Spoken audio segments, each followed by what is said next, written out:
नमस्कार सम्पूर्णमा नेपाल बिजनेस बसको नयाँ भिडियोमा तपाईहरुलाई स्वागत छ। आज भने हामी 2082 मा चाहिँ त्यस्ता कमर्सियल बैंकहरु जुन चाहिँ हाई पोटेन्शियल छन्, जसले चाहिँ धेरै नै एउटा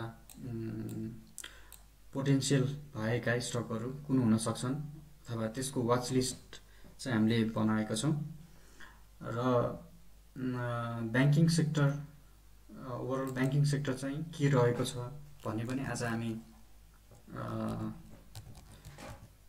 डिस्कस गर्छौं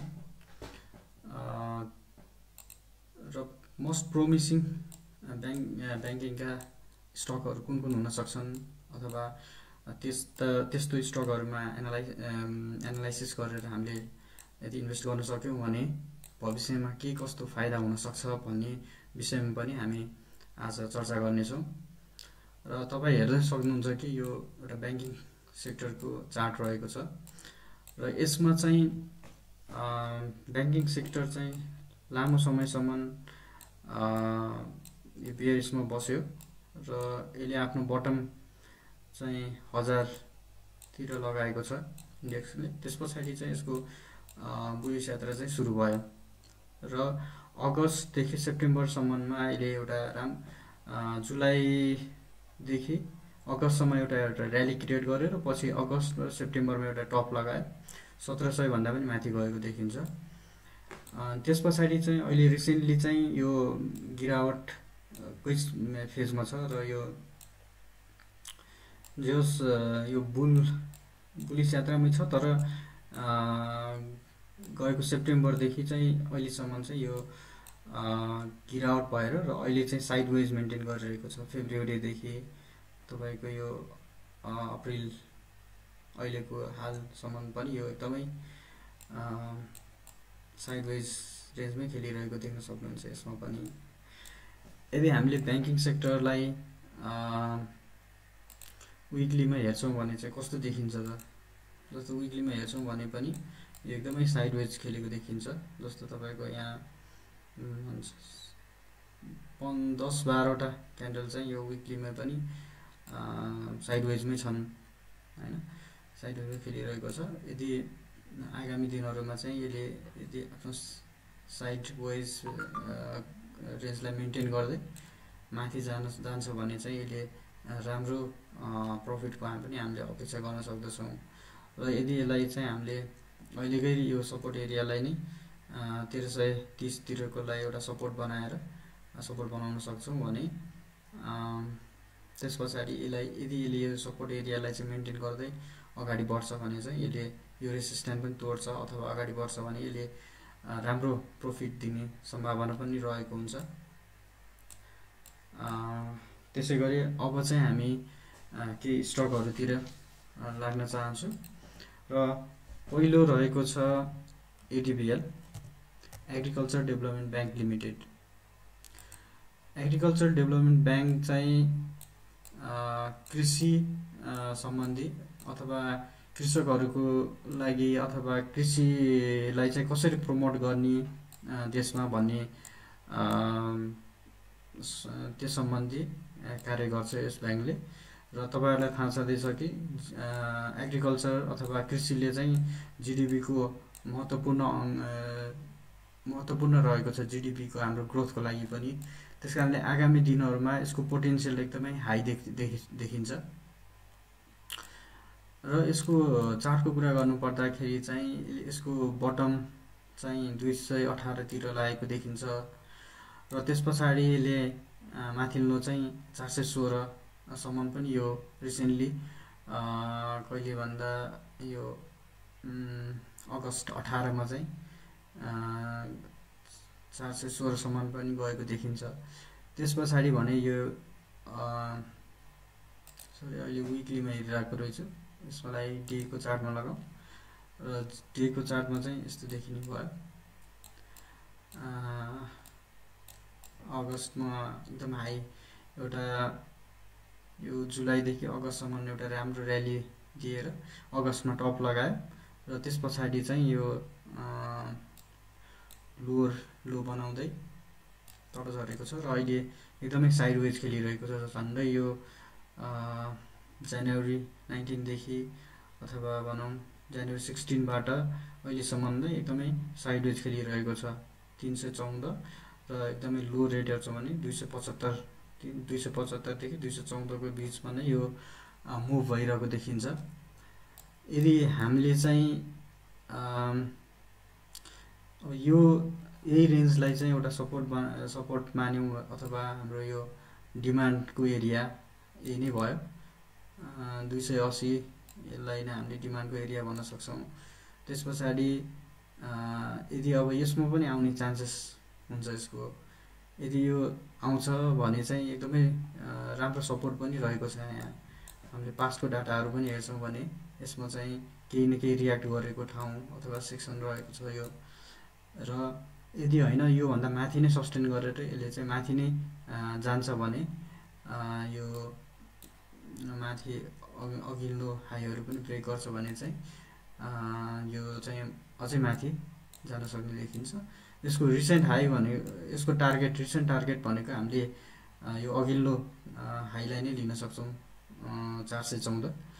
तर यो एकैचोटि 414 पुग्ने होइन, बिस्तारै बिस्तारै तपाईँको पहिलाको हाईहरू 314 अथवा भनौँ 325 356 आउँदै माथिको रेसिस्टेन्टहरू ब्रेक गर्दै यो यसरी पुग्ने हो यसको गन्तव्यमा। त्यस कारणले गर्दाखेरि यदि हामी यो ठाउँलाई अहिले एकदमै डिमान्ड जोन पनि हो र बाइङ यस्तो ठाउँमा हामीले बाइङ गर्छौँ भने चाहिँ पछि गएर यसले चाहिँ एउटा राम्रो मुनाफाहरू पनि दिने सम्भावना छ र आगामी भविष्यको लागि पनि राम्रो रहेको सेक्टर रहेको छ। र अहिले एकदमै तल्लो रेटमा अथवा एकदमै तल्लो रेटमा पाएको भएर हामीले यस्ता खालको स्टकहरूलाई चाहिँ अगाडि पनि हामीले आफ्नो पोर्टफोलियोमा सजाउनु पर्छ जस्तो लाग्छ। त्यसै गरी अब हामी अर्को हेर्दैछौँ प्रभु ब्याङ्क।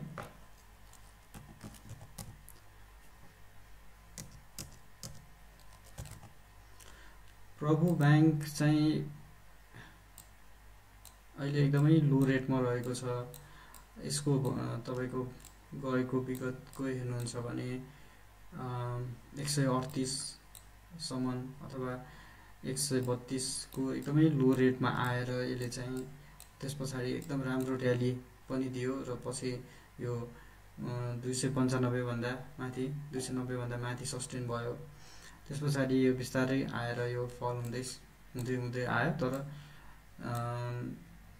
अब एकदमै घटेको पनि छैन किनभने एकदमै सस्टेन गरिरहेको छ र झन्डै यो रेटसम्म यो जुन डिमान्डको एरिया छ डिमान्डको एरिया यो एरियासम्म पनि आउने देखिन्छ यदि आउँछ भने चाहिँ। र हामीले यो एरिया अथवा यो डिमान्डको एरियालाई चाहिँ हामीले क्याच गर्न सक्यौँ भने भोलि यसले चाहिँ राम्रो रिटर्न पनि दिने सम्भावना बोकेको स्टक रहेको छ। र प्रभु ब्याङ्क एउटा एकदमै ब्रान्ड भएको ब्याङ्क पनि हो र यसले तपाईँले यसको फन्डामेन्टल चार्टहरू अथवा फन्डामेन्टल हेर्नुहुन्छ भने पनि यसले राम्रो गरिरहेको छ दिनै पछि। र त्यस कारणले यो ब्याङ्क चाहिँ राम्रो रहेको छ। र पछि तपाईँले यो डिमान्ड जोनबाट कम्तीमा पनि 240 को एकदमै सर्ट टार्गेट 240 हुन्छ भने यदि अल्टिमेट टार्गेट भनेको हाम्रो धेरै नै माथि हुने सम्भावना छ। पहिलेको टार्गेट भन्दा पनि माथि जाने सम्भावना रहेको हुन्छ। त्यसकारणले यो भ्यालु इन्भेस्टिङको प्रिन्सिपल अनुसार पनि हामीले यस्ता स्टकहरूमा चाहिँ लगानी गर्यो भने चाहिँ ढुक्क हुन सकिन्छ। अहिले एकदमै लो प्राइसहरूमा पनि आएको देखिन्छ।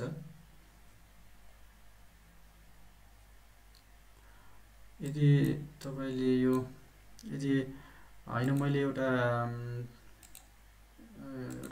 एकदम ढुक्क भएर किन्छु भन्ने हो भने चाहिँ तपाईँले यदि यो ट्रेन्ड लाइनको ब्रेकसँगै पनि तपाईँ इन्ट्री गर्न सक्नुहुन्छ।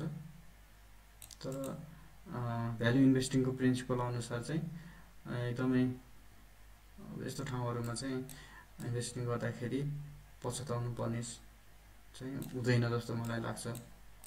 र यो मेरो एकदमै व्यक्तिगत धारणा रहेको छ। यसको आधारमा किनबेच गर्ने इन्भेस्ट गर्ने चाहिँ नगर्नु होला। तपाईँ पनि आफ्नो स्टडी इन्भेस्टिगेसन गरेर मात्रै लगानी गर्नु होला भन्ने अनुरोध गर्दछु। त्यसै गरी हामी अर्को हेर्दैछौँ सानिमा ब्याङ्क। सानिमा ब्याङ्क पनि एकदमै राम्रो ब्याङ्क रहेको छ। यसले चाहिँ आफ्नो एकदमै लो प्राइसहरू यसको रहेको छ 229 तिर, अथवा त्योभन्दा नि अगाडि हेर्छौँ भने 227, कुनै बेला यस्तो लेभलहरूमा पनि रहेको ब्याङ्क रहेको छ। र एउटा राम्रो र्याली जुलाई अगस्तमा चाहिँ एउटा राम्रो र्याली क्रिएट गरेर अगस्त सेप्टेम्बरमा टप लगाएको थियो यसले 380 भन्दा माथि। र त्यस पछाडि चाहिँ एकदमै यो घट्दै घट्दै आयो र साइडवेज मेन्टेन गर्यो। झन्डै साइडवेज मेन्टेन गरेको छ यो डिसेम्बरदेखि अहिलेसम्म। अनि सानिमा ब्याङ्क तपाईँले हेर्नुहुन्छ भने यो म्युचुअल फन्ड्सहरूले पनि धेरै नै होल्ड गरेको स्टक मध्ये पर्दछ। एकदम म्याक्सिमम होल्ड गरेको स्टक रहेको छ सानिमा ब्याङ्क। र त्यस कारणले गर्दाखेरि यसमा चाहिँ भोलाटिलिटी एकदम हाई हुने चान्सेस छ, किनभने उनीहरूले होल्ड गर्ने बित्तिकै यसको किता सङ्ख्या एकदम घट्छ र घट्दाखेरि चाहिँ यो एकदम डिमान्ड चाँडो आउन सक्ने पनि हुन्छ। र यदि हामी यो चार्टको एनालाइसिस गर्छौँ भने चाहिँ यसको अहिलेको यो सेक्सन जस्तो बटम सेक्सन चाहिँ झन्डै 285 तिर रहेको छ।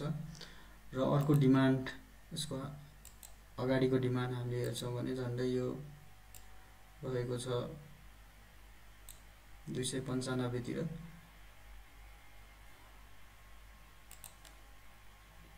यदि हामी ट्रेन्ड लाइन खिच्छौँ भने चाहिँ